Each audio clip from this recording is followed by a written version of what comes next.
10 محرم عاشورہ کا دن آنے والا ہے۔ اس حوالے سے آج بہت اہم باتیں کرنے کا ارادہ تھا۔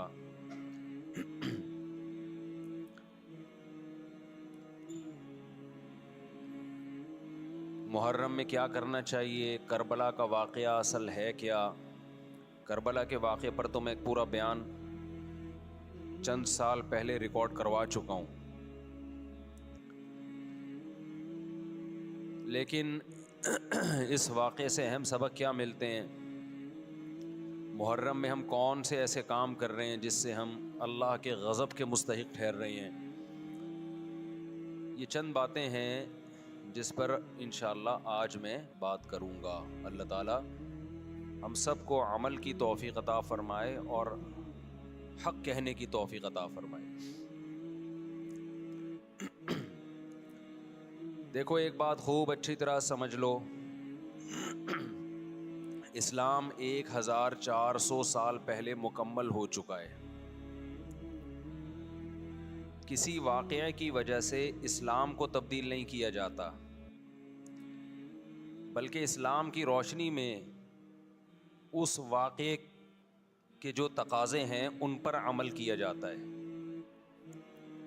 ہمارے ہاں ہو یہ رہا ہے، واقعات کی بنیاد پہ مسائل نکالے جا رہے ہیں۔ 10 محرم کا دن سیدنا حسین ابن علی رضی اللہ عنہ کی شہادت سے پہلے بھی عظیم تھا، اور سیدنا حسین ابن علی رضی اللہ عنہ کی شہادت کے بعد بھی عظیم دن ہے۔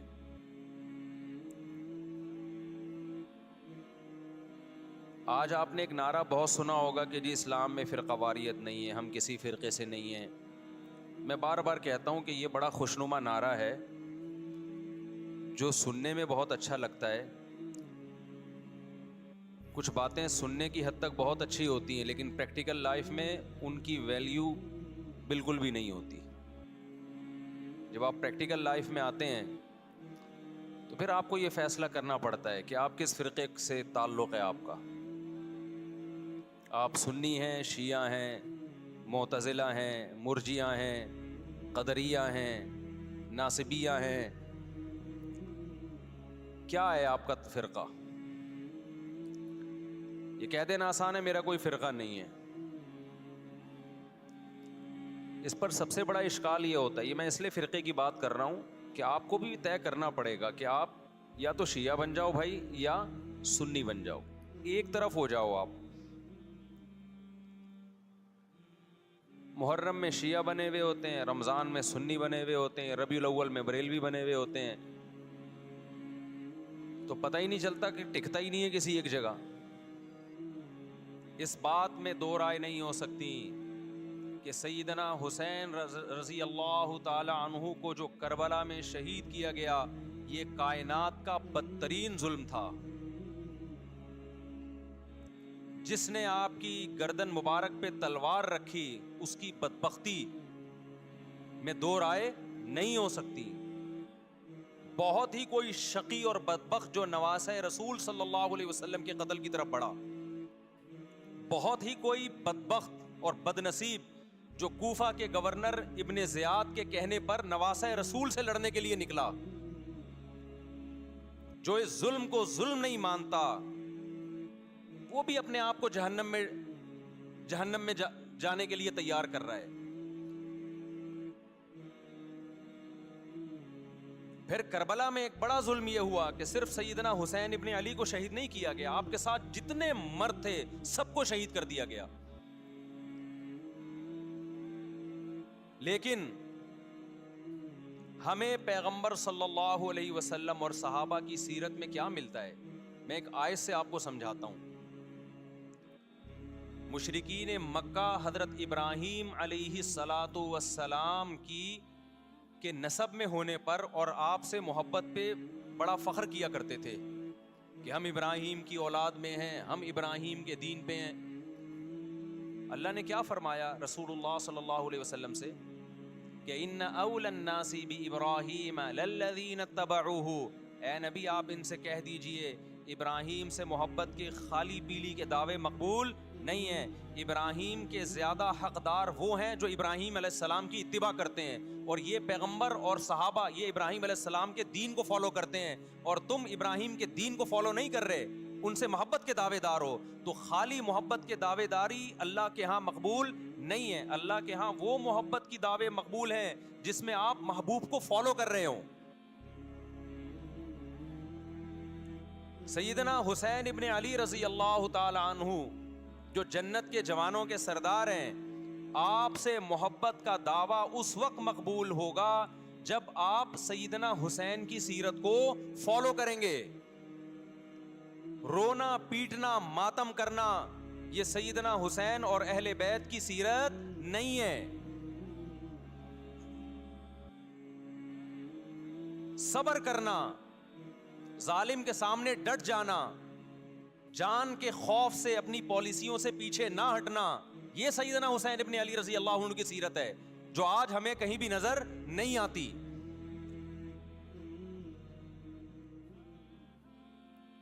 تو ہم نے بھائی دیکھنا ہے صحابہ کا طرز عمل کیا تھا. آپ بتاؤ صحابہ کو سیدنا حسین سے محبت تھی یا نہیں تھی؟ کیا غم کا پہاڑ ٹوٹا ہوگا جب اطلاع ملی ہوگی کہ سیدنا حسین ابن علی اور آپ کے اصحاب اور اہل بیت کو سب کو کربلا میں شہید کر دیا گیا ہے. کیا قیامت گزری ہوگی. کوفہ سے ایک شخص آیا نا, عبداللہ بن عمر سے پوچھنے لگا جو مارنے پر دم کا مسئلہ. انہوں نے فرمایا تم نے پیغمبر کے نواسے کو قتل کر دیا اور مسئلہ یہ پوچھ رہے ہو کہ جو مارنے پر دم آئے گا کہ نہیں آئے گا. ایک طرف تم نے پیغمبر کے نواسے کو قتل کر دیا کربلا میں, اور اب ہم سے آ کے مسئلہ پوچھتے ہو جو مارنا جائز ہے یا نہیں ہے. صحابہ کے ہاں یہ غم کم غم نہیں تھا. دیکھو حضرت معاویہ رضی اللہ تعالی عنہ کے ہاتھ پہ بھی حضرت حسین نے بیعت نہیں کی, لیکن بغاوت بھی نہیں کی. کیوں؟ بغاوت سے فتنے کا اندیشہ تھا.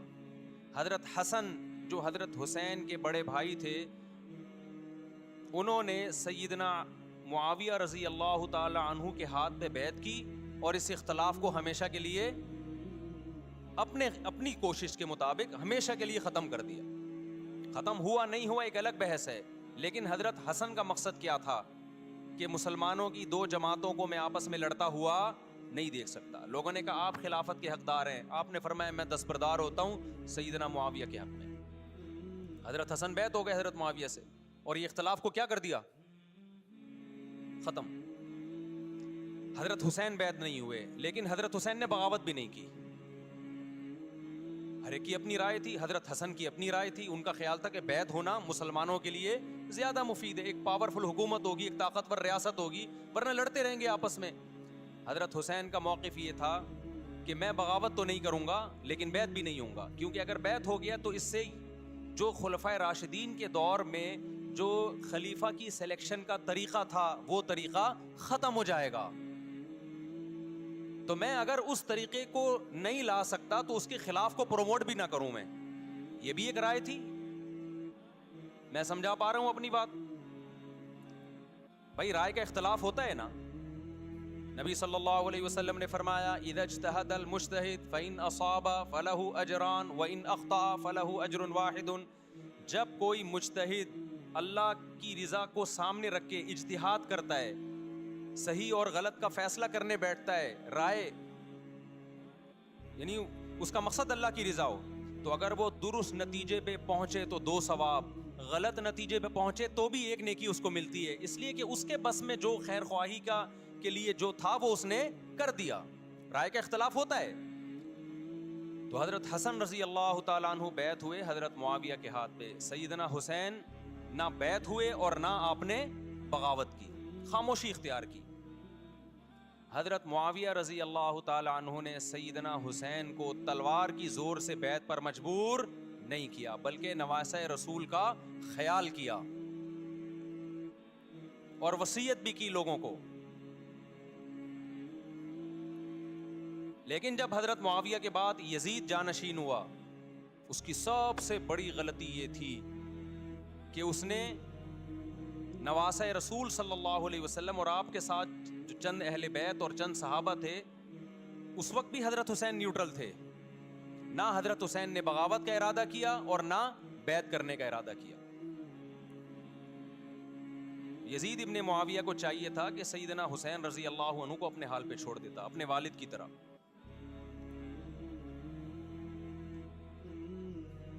حضرت حسین رضی اللہ تعالیٰ عنہ کو جب کوفہ سے خطوط آئے، یہ میں وضاحت اس لیے کر رہا ہوں کہ حضرت حسین بغاوت کے لیے نہیں نکلے تھے، اس مسلمان حاکم کے خلاف بغاوت کے لیے نہیں نکلے تھے، کیونکہ رسول اللہ صلی اللہ علیہ وسلم کی بہت ساری صحیح حدیث ہے اس بارے میں کہ جو باغی ہے، جو ریاست کے خلاف بغاوت کرتا ہے، اس کو نبی صلی اللہ علیہ وسلم نے اس عمل کو پسند نہیں کیا.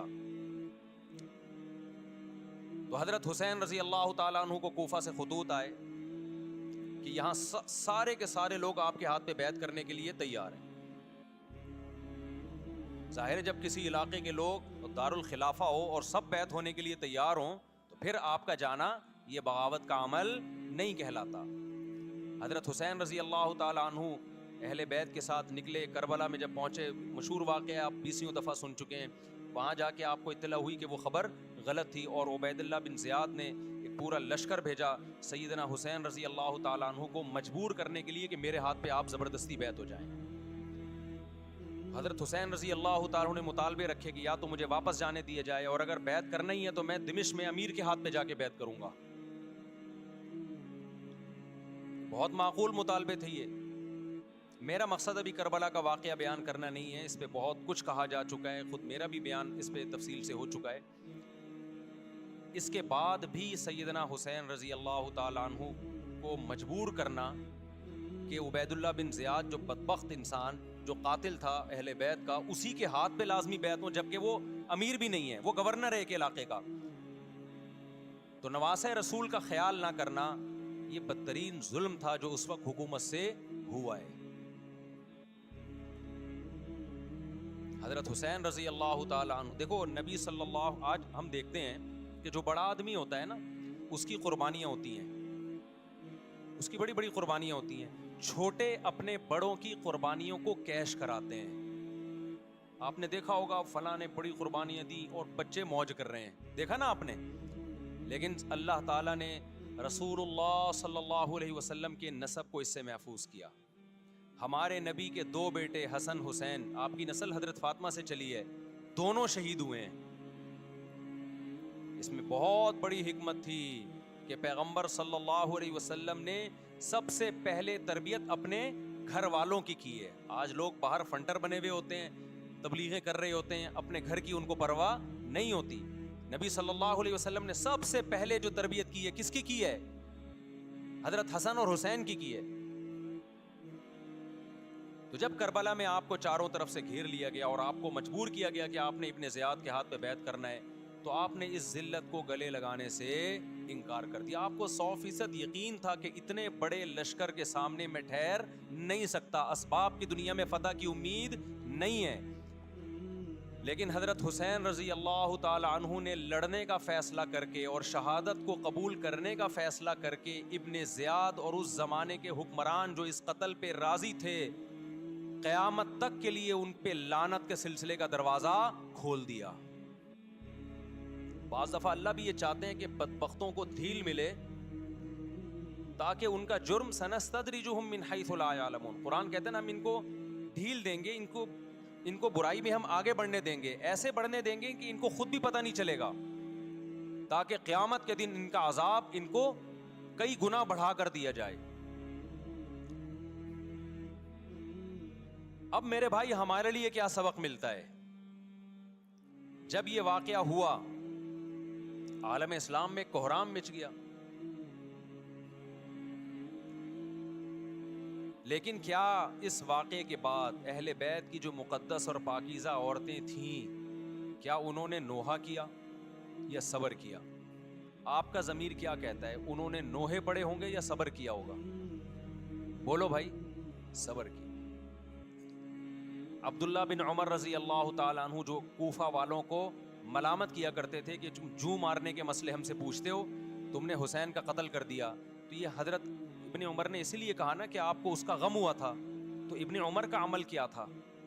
کیا انہوں نے ماتم کیا؟ کیا انہوں نے چھروں سے اپنے آپ کو مارا؟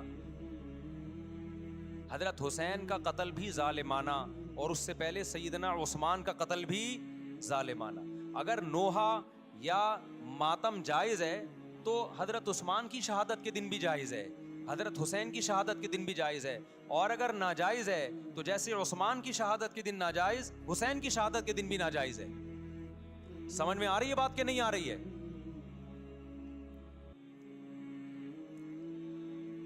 قرآن کیا کہتا ہے ایسے مواقع کے بارے میں؟ تلک امۃ قد خلت لہا ما کسبت ولکم ما کسبتم.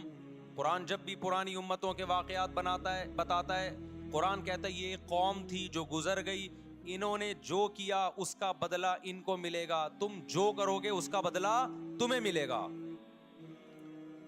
تو ہمیں اللہ نے اس واقعے میں بھی بتا دیا کہ سیدنا حسین کا واقعہ, کربلا کا واقعہ جب سنا کرو تو یہ سوچا کرو یہ قوم تھی جو گزر گئی, جس نے اچھا کیا, حسین ابن علی نے اچھا کیا, ان کو اس اچھائی کا بدلہ ملے گا. اور جو حضرت حسین کے قتل کے حضرت سیدنا حسین کے مبارک خون سے جن کے ہاتھ آلودہ ہوئے, کیونکہ قتل کیا نا انہوں نے, تو لہا ما کسبت, ان کو اس ظلم کا بدلہ بھی ملے گا.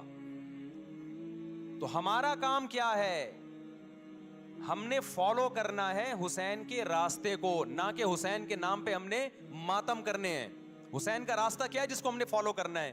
اب میں چند چیزیں آپ کو بتاتا ہوں. سب سے پہلا سبق جو ہمیں کربلا میں ملتا ہے کہ عزت اور دین, ایک طرف دنیا ہے. دیکھو اگر حضرت حسین رضی اللہ تعالیٰ عنہ ابن زیاد کے ہاتھ پہ جا کے بیعت ہو جاتے, آپ کیا سمجھتے ہو بے تحاشا مال و دولت حضرت حسین پہ خرچ نہیں کرتا کیا وہ؟ جب ایک بڑا آدمی کسی کے ہاتھ پہ بیعت ہوتا ہے تو اس کو بھی تو فائدہ ہوتا ہے نا اس سے. اور کیا حضرت حسین کو یقین نہیں تھا کہ کربلا میں شہید ہو جاؤں گا؟ فتح اور نصرت کی اسباب کی دنیا میں کوئی امید نہیں تھی, مگر آپ نے اہل بیت کو کربلا میں رسوا کرنے پر عزت کی موت کو ترجیح دی ہے. آج اگر آپ میں یہ ظرف ہے کہ آپ عزت کی موت کو ذلت کی زندگی پر ترجیح دیتے ہو تو پھر آپ حسینی ہو. نہیں یہی بات میرا خیال ہے سمجھ. سیدنا حسین کی سخاوت کے واقعات ہیں. سیدنا حسین باغی نہیں تھے رضی اللہ عنہ. پھر جو اہل بیت کا طرز عمل کیا تھا, محرم میں کیا کیا ہو رہا ہے میں آپ کو بتاتا ہوں.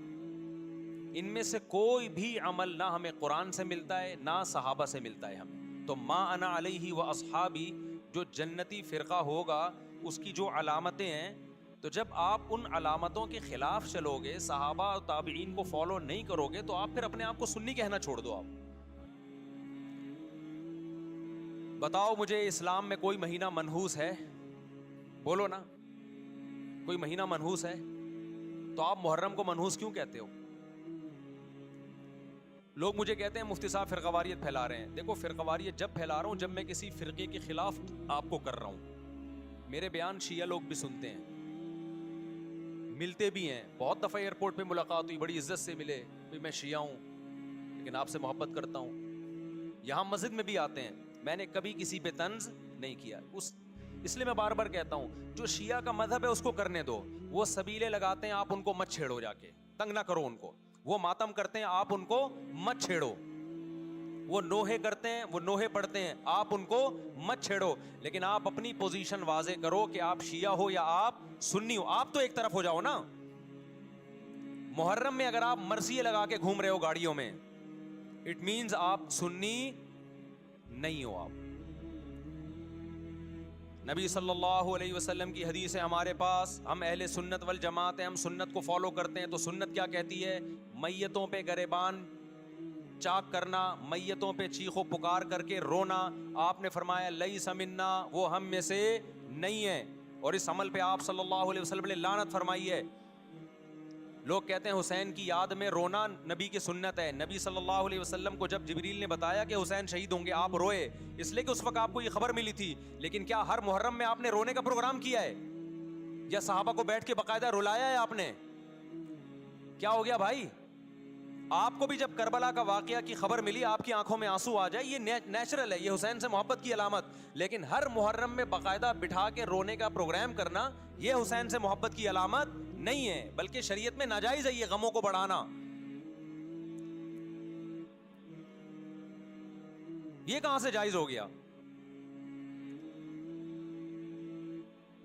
حضرت عثمان بھی تو شہید ہوئے تھے، نبی صلی اللہ علیہ وسلم کے داماد تھے، ان کی یاد میں آپ رونے کو سنت کیوں نہیں کہتے؟ ہماری نظر میں حسین کا قتل بھی بہت بڑا ظلم اور سیدنا عثمان کا قتل بھی بہت بڑا ظلم تھا. دونوں مظلوم تھے، دونوں مظلوم شہید تھے، ہمیں دونوں کی شہادت پہ غم ہے، لیکن اب اس غم کو مناتے نہیں ہیں. اسلام میں غم منانا سنت نہیں ہے. دیکھو جعفر طیار رضی اللہ عنہ، نبی کے چچا زاد بھائی، اہل بیت، جب آپ صلی اللہ علیہ وسلم نے ان کو لڑائی کے لیے میدان جنگ میں بھیجا، رومیوں سے لڑائی تھی، حضرت جعفر طیار کی 4 بیویاں تھیں. جب نبی صلی اللہ علیہ وسلم مسجد نبی میں بیٹھے، آپ کو فرشتوں نے اطلاع دی کہ جعفر طیار شہید ہو گئے. آپ صلی اللہ علیہ وسلم کی آنکھوں سے آنسو. یہ آنسو اس وقت نکلے جب عین شہادت کی اطلاع ملی ہے. اس وقت آنسوؤں کا نکلنا محبت کی علامت ہے. آپ نے صحابی رسول کو بھیجا کہ جاؤ آپ کی زوجات کو، بیویوں کو جا کے خبر دو کہ جعفر طیار شہید ہو گئے.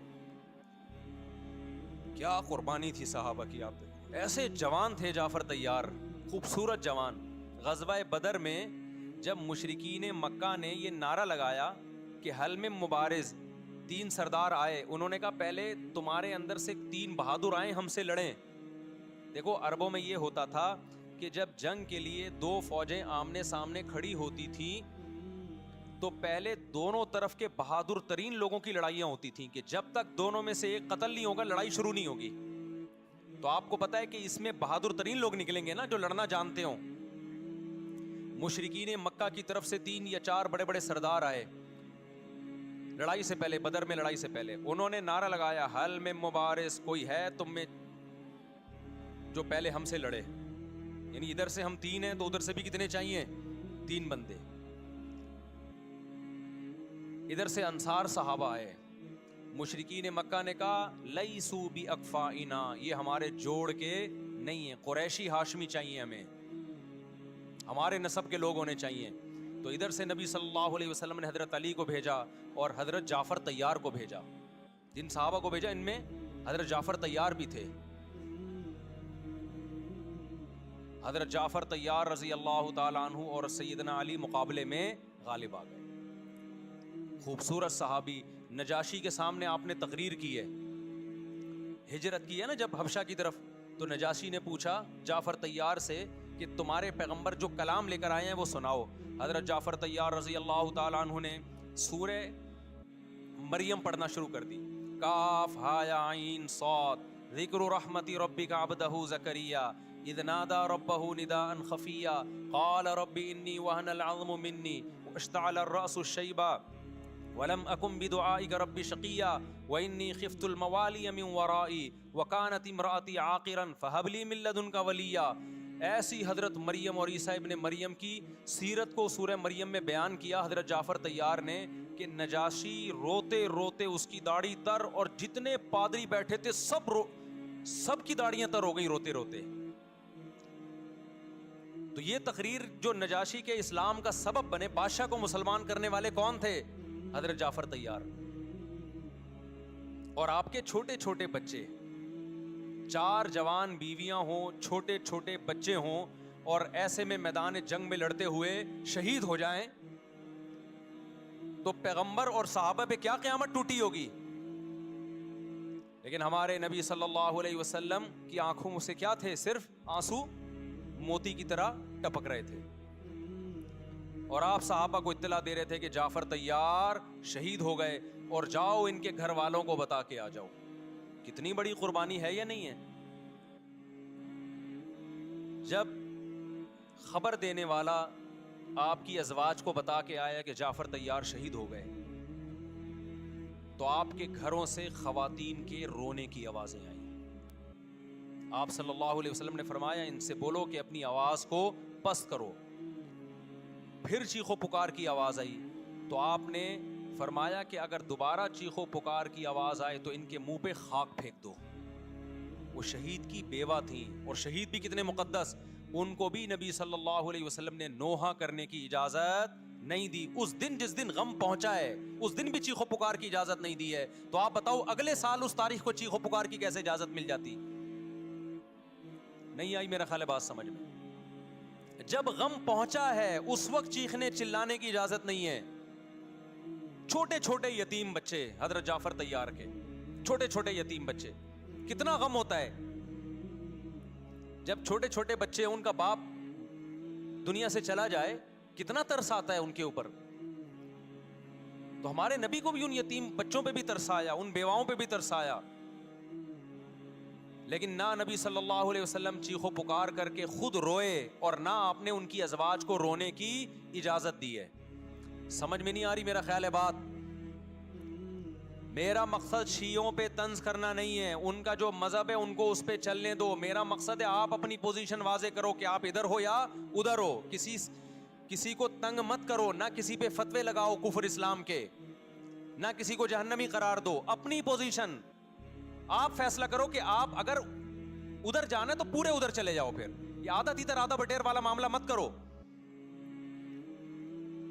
وہ ان کا مذہب ہے بھائی, ان کے علماء ان کو بتاتے ہیں کہ محرم میں کالے کپڑے پہننے ہیں, محرم میں ماتم کرنا ہے, محرم میں کو منحوس سمجھنا ہے, اس میں شادی بیاہ نہیں کرنا. ان کے علماء ان کو بتاتے ہیں, ان کو چلنے دو اس پر. دنیا میں بہت سے فرقے ہیں, بہت سے مذہب ہیں, ہم کسی کو نہ ختم کر سکتے ہیں نہ کسی کے خلاف نفرت پیدا کر سکتے ہیں. اس سے کوئی چیز حاصل نہیں ہوگی. کسی سے نفرت کرنے کی ضرورت نہیں, کسی پہ فتوے لگانے کی ضرورت نہیں, لیکن آپ کو اپنی پوزیشن واضح کرنی پڑے گی کہ میں کہاں کھڑا ہوا ہوں. اگر آپ سنی ہو تو پھر اہل سنت والجماعت صحابہ تابعین کو فالو کرتے ہیں, حدیث کو فالو کرتے ہیں, اور حدیث میں ہمیں ماتم کرنا, نوحہ کرنا, گریبان چاک کرنا اس کی پرمیشن نہیں ہے, بلکہ اس سے روکا گیا ہے, اس عمل کو حرام اور ناجائز قرار دیا گیا ہے. بات آ رہی ہے سمجھ میں؟ باقی جو شیعہ حضرات کرتے ہیں, ہمارے دوست ہیں شیعہ, میں مذاق میں نہیں کہہ رہا, ملتے ہیں ہم سے, میں کبھی ان سے مذہب کے ٹاپک پہ بات نہیں کرتا, نہ ان کو کبھی چھیڑتا ہوں کہ آپ یہ کیوں کر رہے ہو, یہ کیوں نہیں کر رہے. بھائی اس کا مذہب ہے, وہ اس کا فرقہ ہے, جو کرنے دو اس کو, ہم نہیں کرتے, کیونکہ ہم اہل سنت والجماعت میں. سمجھ میں آ رہی ہے بات کہ نہیں آ رہی؟ پھر ربیع الاول کا مہینہ آئے گا, اس میں بھی آپ اپنی پوزیشن واضح کرو کہ آپ ادھر ہو یا ادھر ہو. دو فرقے ہیں, دیوبندی بریلوی. میں نہیں کہہ رہا کہ کون جنتی کون جہنمی, لیکن بر صغیر میں جن کو دیوبندی کہا جاتا ہے وہ نظر و نیاز تیجے 40 میں کے قائل بولو نہیں ہے. ان کی کتابوں میں لکھا ہوا ہے, وہ اس کے قائل نہیں. اگر کوئی بزرگ ان میں قائل گزرا بھی ہے تو وہ اس کا ذاتی تفرد ہے, اس کو علماء نے فالو نہیں کیا, اس کو ان کی اجتہادی غلطی قرار دیا ہے. ربیع الاول میں جلوس نکالنا یا مزار بنانا یا مزاروں پہ جانا اس نیت سے کہ وہاں جا کے ہم کوئی قوالی پڑھیں گے یا کچھ بھی, ہمارے ہاں قبرستان جانا صرف اس لیے ہے کہ آخرت کی یاد تازہ ہو, بس. اس کے علاوہ اور کوئی کانسیپٹ نہیں ہے. ہمارے ہاں قبر ایک بالش سے زیادہ اونچی بنانا جائز بولو نا نہیں ہے. قبر پکی کرنا جائز نہیں ہے. تیجے 40 میں کرنا جائز بولو نہیں. آج ایک صاحب آئے, کہنے لگے میری ساس کا 40واں ہے, فجر میں کہنے لگے مجھے, کہہ رہے میں نہیں گیا تو بڑا مسئلہ ہو جائے گا. میں نے کہا بھائی ایک فیصلہ کرو, گرین چینل یا وائٹ چینل, ایک طرف ہو جاؤ بھائی, کیونکہ وائٹ چینل میں یہ جائز نہیں ہے, نہ 40واں ہے نہ تیجا ہے. اب لوگ مذاق اڑاتے ہیں مر گیا مردود نہ فاتحہ نہ درود. بھائی کچھ بھی کہتے رہو تو پھر پورے ادھر کو ہو جاؤ, یا تو پورے وائٹ ہو جاؤ یا پورے کیا ہو جاؤ, پورے گرین ہو جاؤ. پھر تیجا بھی کرو, 40واں بھی کرو, برسی بھی کرو, اور پھر اس کے بعد جھنڈے بھی لگاؤ ہرے رنگ کے. میں نہیں کہہ رہا دیوبندی صحیح ہے یا بریلوی صحیح ہے, دیکھو میں یہ بحث نہیں کر رہا, میری بات کو غلط نہ لے کے جانا. میں کہہ رہا ہوں آپ اپنی پوزیشن واضح کرو, صحیح غلط تو اگلا مرحلہ ہے. آپ کیا ہو, آپ کو تو یہی نہیں پتا چل رہا. آپ ربیع الاول میں ہرے جھنڈے لے کے گھوم رہے ہو, رمضان میں آپ وائٹ چینل بنے ہوئے ہو, محرم میں آپ بلیک چینل بنے ہوئے ہو, تو پتہ ہی نہیں چل رہا تو ہے کیا بھائی. جب 73 فرقوں میں ایک جنتی ہے تو ایک کو فالو کرو نا جس کو جنتی سمجھتے ہو. اگر آپ سمجھتے ہو کہ بلیک چینل یا شیعہ فرقہ جنتی ہے تو پورے شیعہ ہو جاؤ بھائی. اگر آپ سمجھتے ہو بریلوی فرقہ جنتی ہے تو پورے بریلوی ہو جاؤ. تو جس کو سمجھتے ہو وہ بن جاؤ, لیکن پورے بنو, ادھورے مت بنو, آدھا آدھا نہ لو. بات سمجھ میں آ رہی ہے؟ میں پھر بتا رہا ہوں, نہ میں کسی کو جنتی کہہ رہا ہوں نہ جہنمی. میں یہ نہیں کہہ رہا دیوبندی جنت میں جائیں گے یا بریلوی جائیں گے یا شیعہ جائیں گے, یہ تو اللہ فیصلہ کرے گا. ہم تو وہ کریں گے جو ہماری کھوپڑی میں آ رہا ہے. ہماری کھوپڑی میں یہ آ رہا ہے کہ جس کو بھی کرو تو ایک کو کرو پورا, تاکہ ایک طرف ہو جاؤ. آدھے تیتر آدھے بٹیر مت بنو آپ, اور دوسرے کو چھیڑو بھی نہیں. چھیڑنے کی بھی ضرورت نہیں ہے. کوئی جو کر رہا ہے کہ بھائی اس کا مذہب ہے. دیکھو ہندو مندر میں جاتا ہے نا, ہماری رائے کے مطابق صحیح کر رہا ہے, غلط کر رہا ہے, غلط کر رہا ہے, لیکن ہم چھیڑتے ہیں کیا؟ اسلام نے اجازت دی اس کو چھیڑنے کی کہ ہندو جا رہا ہے اس کو پکڑ کے لا کیوں جا رہا ہے بھائی؟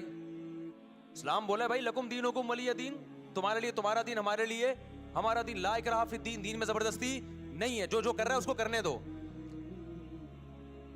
تبھی اسلامی تاریخ میں کوئی ایک مندر بھی ہمارے علم میں نہیں ہے کہ اس میں ہندوؤں پہ پابندی لگی ہو کہ مندر نہیں جا سکتے. جب تک اسلامی حکومتیں رہی ہیں ہندوستان میں 1000 سال مسلمانوں نے حکومت کی ہے. اگر ہندوؤں کو مندر جانے سے روک دیتے تو آج یہ مندر ختم ہوتے. اسلامی حکومت جب ختم ہوئی ہے تو بھی مندر, لاکھوں کی تعداد میں مندر تھے. اسلام مسجد جانے کا حکم دیتا ہے یا چرچ جانے کا؟ بولو. مسجد. چرچ جانے کو غلط سمجھتا ہے کیونکہ وہاں غیر اللہ کی, عیسیٰ ابن مریم کی عبادت ہو رہی ہے. لیکن کیا اسلام آپ کو پرمیشن دیتا ہے کہ کوئی عیسائی چرچ جا رہا ہو تو آپ اس کو روکو کہ تو کیوں جا رہا ہے بے, مسجد میں آ؟ اجازت دیتا ہے؟ یا اسلام یہ کہتا ہے کہ اس سے بدتمیزی شروع کر دو آپ؟ بولو کیا ہو گیا؟ آپ کو سبق یاد کرا رہا ہوں میں. بدتمیزی شروع کر دو. یا اسلام یہ اجازت دیتا ہے کہ اس سے اچھا سلوک نہ کرو؟ قطعاً اجازت نہیں, بلکہ قرآن تو کہہ رہے ہیں ان اللہ یحب المقسطین. جو غیر مسلم تم سے لڑ نہیں رہے میدان جنگ میں, ان سے تمہیں اچھا سلوک کرنا پڑے گا, کیونکہ اللہ اچھا سلوک کرنے والوں کو پسند کرتا ہے. صحابہ کرام غیر مسلموں کو بھی ہدیے دیا کرتے تھے. نبی صلی اللہ علیہ وسلم نے یہودیوں کو بھی ہدیے دیے. تو جو مذہب اسلام کی طرف منسوب نہیں ہے, جب ہمیں ان سے اچھے سلوک کا حکم ہے, تو جو مذہب اسلام کی طرف منسوب ہیں, قطع نظر اس سے کہ وہ اس دعوے میں سچے ہیں یا جھوٹے, یہ تو بحث ایک الگ ہے, لیکن نسبت کس کی طرف کر رہے ہیں؟ اسلام کی طرف. تو ہمیں ان سے بدتمیزی بدسلوکی کی کہاں سے اجازت ہوگی؟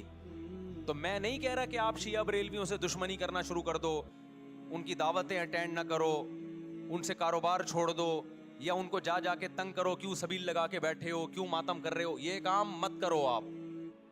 ہمارا ملک اس فرقہ واریت کا متحمل نہیں ہے, سے فساد پھیلتا ہے. لیکن اپنی پوزیشن آپ واضح کرو. ایک لکیر ہے آپ کھینچ دو.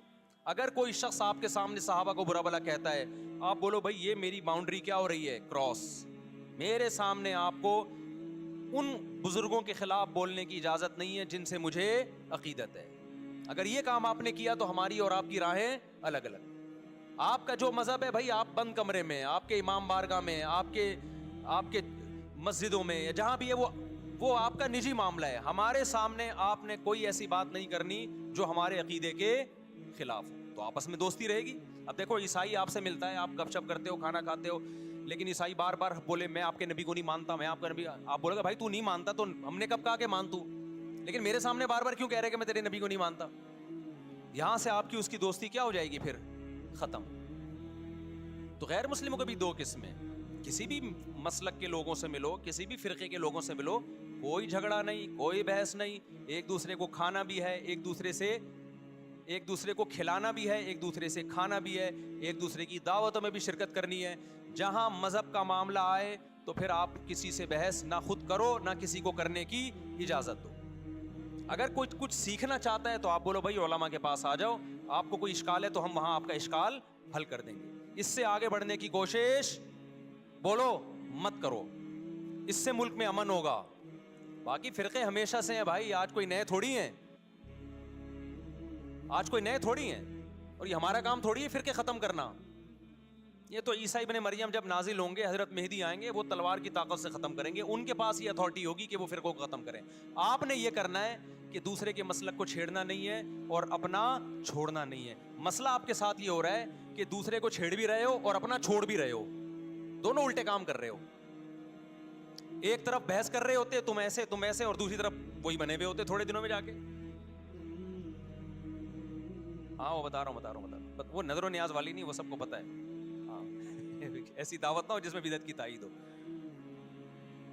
تو آپ جو کر رہے ہو نا وہ یہ کر رہے ہو دوسرے کو چھیڑ بھی رہے ہو, جس سے ملک میں بدامنی پھیل رہی ہے. تقریریں سنو, شیعہ ایسے, بریلوی ایسے, دیوبندی ایسے, اہل حدیث ایسے, تقریروں سے کیا پھیل رہی ہے؟ نفرتیں. اور پھر محرم میں آپ خود شیعہ بنے ہوئے ہوتے ہو, ربیع الاول میں آپ گرین چینل بنے ہوئے ہوتے ہو, اور رمضان میں آپ وائٹ چینل بنے ہوئے ہوتے ہو. سعودی عرب میں سارے وائٹ ہو جاتے ہیں جا کے. سعودی عرب جو بھی جاتا ہے سارا وائٹ چینل. پیغمبر کی قبر پہ کوئی دھمال نہیں, کوئی قوالیاں نہیں, وہاں کھڑے ہوں گے تمیز سے سلام پیش کر کے آگے نکل جائیں. وہاں کوئی چیخو پکار نہیں, وہاں جا کے سارے کیا ہو جاتے ہیں؟ وائٹ, کیونکہ وہاں حکومت کا ڈنڈا ہے. ٹھیک ہے, تو گورنمنٹ کے پاس تو یہ اختیار ہے بھائی ڈنڈا چلائے, ہمارے پاس یہ اختیار نہیں. ہم تو تمیز سے بات کریں گے, سمجھائیں گے, محبتیں پھیلائیں گے, کیونکہ جب عوام ڈنڈا چلاتی ہے تو اس سے اصلاح کم اور فساد زیادہ ہوتے ہیں. تو میں بار بار کہہ رہا ہوں بھائی دوستیاں رکھو, کوئی دفتروں میں شیعہ سنی لڑائی نہ ہونے دو, یہ غلط ہے. محبتیں پھیلاؤ لیکن مسلک کو چھوڑنا نہیں ہے. جب کوئی آپ سے کہے محرم میں یہ کام کرو, بولو بھائی ہم چونکہ اہل سنت والجماعت میں سے ہیں, ہم چونکہ سنی ہیں, لہذا ہمارے ہاں کوئی مہینہ ہمارے مذہب کے مطابق منحوس نہیں. پھر کوئی آپ کو اصرار کرے نہیں یہ, آپ بولو بھائی ہم تم پہ اپنا مسلک تھوپ رہے ہیں کیا؟ تم جلوس نکالتے ہو, تم ماتم کرتے ہو, ہم تو نہیں تمہیں روکتے آ کے, بلکہ گورنمنٹ تمہیں تحفظ دیتی ہے, سیکیورٹی دیتی ہے گورنمنٹ تمہیں. تو جب ہم اپنا مسلک تم پہ نہیں تھوپتے تو تم اپنا مسلک ہم پہ کیوں تھوپ رہے ہو بھائی؟ تو ہم محرم میں بھی شادی کریں گے, ربیع الاول میں بھی کریں گے, سفر میں بھی کریں گے, رمضان میں بھی کریں گے. ہم نے تو 4 کرنی ہے. ہم مہینوں کے حساب سے شروع کر دیں تو پھر ہمارے تو بڑے مسئلے ہو جائیں گے بھائی. سمجھ میں آ رہی ہے بات کہ نہیں آ رہی؟ حضرت جعفر طیار اہل بیت میں سے تھے, کتنی زوجات تھیں؟ 4 تھیں. حضرت علی کی کتنی تھیں ایک وقت میں؟ حضرت فاطمہ کی دنیا سے جانے کے بعد 4 تھیں. یہ بھی ہے سنت میں, نکاح کو فروغ دو, یہ اہل بیت کا طریقہ ہے تاکہ سوسائٹی میں زنا کم ہو, بیوہ طلاق یافتہ عورتوں کو ٹھکانہ ملے. خیر, تو اب میں بات سمیٹ کے ختم کر رہا ہوں. لوگ کہتے ہیں محرم میں ہم نکاح کیوں کریں بھائی, فرض واجب تو نہیں ہے نا, چلو حرام نہیں ہے لیکن فرض بھی تو نہیں ہے نا. لوگ یہ بھی کہتے ہیں, دیکھو جب قرآن نے کسی چیز کو حلال قرار دیا ہو نا تو قرآن اس کو پسند نہیں کرتا کہ آپ عملاً اس کو حرام کر دو. دیکھو مشرکین مکہ کیا کرتے تھے, بتوں کے نام پہ جانور چھوڑتے تھے, پھر ان کا گوشت نہیں کھاتے تھے. اللہ نے فرمایا کہ تم نے خدا کی حلال کردہ چیز کو کیسے حرام کر دیا تم نے. نبی صلی اللہ علیہ وسلم نے قسم اٹھائی میں شہد نہیں کھاؤں گا. آپ نے فرمایا لما تحرم ما احل اللہ لک, اے نبی جو چیز اللہ نے آپ کے لیے حلال کر دی آپ کیسے اپنے اوپر حرام کر رہے ہیں. اس سے پتہ چلتا ہے کہ اگر آپ محرم میں نکاح کرنا چاہتے ہیں لیکن آپ یہ سوچ کے ڈیلے کر دیتے ہیں کہ بھائی اس مہینے میں لوگ نکاح کو برا سمجھتے ہیں, تو یہ ڈیلے کرنا آپ کے لیے ناجائز ہوگا. کیونکہ لما تحرم ما احل اللہ لک, اللہ نے جس چیز کو تمہارے لیے حلال کیا تم نے کس دلیل کی بیس کے پر اپنے اوپر پابندی لگائی ہے اس پر. ایک تو ہے نا کسی کو شادی کا خیال ہی سفر میں آ رہا ہے, ربیع الاول میں آ رہا ہے, وہ تو ایک الگ بات ہے, لیکن اس کا نکاح محرم میں ہونا تھا. صرف محرم کی وجہ سے وہ ڈیلے کر رہا ہے کہ جی میں ربیع الاول میں لے کے جاؤں گا. یہ ڈیلے کرنا قرآن و سنت پہ زیادتی ہے یا نہیں ہے؟ یہ اللہ کے حلال کو عملاً حرام کرنا ہے یا نہیں ہے؟ نہیں ہے بات سمجھ میں. پھر اگر کوئی شیعہ آپ سے کہتا ہے کہ بھئی آپ ہمیں چھیڑنے کے لیے یہ کام کر رہے ہو, آپ بولو نہیں بھائی ہم آپ کو چھیڑنے کے لیے نہیں کر رہے, آپ کا مسلک ہے, آپ اس پر عمل کریں, ہمیں اس پہ کوئی اعتراض نہیں ہے. لیکن ہم کس کے پر عمل کریں گے؟ ہم اہل سنت والجماعت ہیں. کتنے صحابہ ہیں, خود نبی کی نکاح محرم میں ہوا ہے. اور ویسے بھی ہمارے ہاں شہادت ایک منحوس عمل نہیں ہے, شہادت ایک مبارک عمل ہے. 10 محرم پہلے سے فضیلت والا دن تھا, محرم پہلے سے فضیلت والا مہینہ تھا. حسین ابن علی کی شہادت سے اس مہینے کے تقدس کو 4 چاند لگ گئے ہیں اور مقدس ہو گیا یہ مہینہ. یہ کیسی بات ہے جو شہادت کا دن ہو ہم اس کو منحوس قرار دے دیں؟ بھائی ہمارا یہ جگرا نہیں ہے. سمجھتے ہو کہ نہیں سمجھتے ہو؟ تو اس لیے محرم میں اگر کسی نے نکاح کرنا ہے اس کو ڈیلے مت کرو میرے بھائی. لوگ کہتے ہیں فرض تو نہیں ہے نا, آپ اگر اس کے نحوست منحوس ہونے کی وجہ سے ڈیلے کر رہے ہو تو پھر آپ پہ فرض ہوگا کرنا. کیوں؟ اس آیت کی روشنی میں لما تحرم ما احل اللہ لک، اے نبی جس چیز کو اللہ نے حلال قرار دیا آپ کس دلیل کی بیس پہ اس کو اپنے اوپر حرام کرتے ہیں؟ سمجھتے ہو کہ نہیں سمجھتے؟ اسی طرح یہ جو باقی کام محرم میں ہو رہے ہیں، مرثیے سن رہے ہیں لوگ، نوحے سن رہے ہیں، رکشے والوں نے بھی لگائے ہوئے ہیں، بھائی شیعہ حضرات کا مسئلہ کہ ان کو کرنے دو، آپ یہ عمل مت کرو. اگر آپ سنی ہو تو پھر اہل سنت والجماعت کے ہاں میتوں پہ رونے کے مرثیے یہ جائز نہیں ہے، کیونکہ اس سے غم بڑھتا ہے. ہمارے نبی نے جعفر طیار رضی اللہ عنہ کی زوجہ کو، جن کا حقیقی غم تھا اس وقت، ان کو نہیں رونے دیا، تو ہمیں کیسے آپ صلی اللہ علیہ وسلم چیخو پکار کی اجازت دیں گے؟ اسی طرح محرم میں سبیلیں لگانا، اس کی بھی کوئی دلیل نہیں ہے. سیدنا حسین ابن علی تو پیاس ظلم سے شہید ہوئے. وہ ایک طرف آپ کہتے ہیں وہ پیاسے تھے، ان کو پانی نہیں ملا، دوسری طرف آپ اس دن میں لوگوں کو پانی پلا رہے ہیں، تو اس کی لاجک بھی نہیں بنتی کوئی. اسلام نے 10 محرم کو روزے کا دن قرار دیا، روزہ اور سبیل جمع نہیں ہو سکتے. سمجھتے ہو کہ نہیں سمجھتے؟ آپ کہہ سکتے ہیں کسی کو پانی پلانے پر کون پابندی لگا سکتا ہے؟ پانی پلاؤ بھائی پورے سال، اسپیسیفک ان دنوں میں کیوں پلا رہے ہیں آپ؟ تو جو شیعہ حضرات ہیں ان کا مسلک ہے، ان کو کرنے دیں. میں بار بار اس لیے کہہ رہا ہوں ایسا نہ ہو چھیڑ چھاڑ شروع کر دے جا کے. پہلے ہی ملک میں لڑائیاں بہت ہو رہی ہیں، دوبارہ ایک نئی جا کے بتا یہاں بھی سبیل لگی ہوئی ہے، جا کے ان کو چھیڑنا شروع کر دو. سبیل کیوں لگا؟ چھیڑنے کی اجازت نہیں ہے کسی کو. آپ نہ لگائیں نہ پئیں.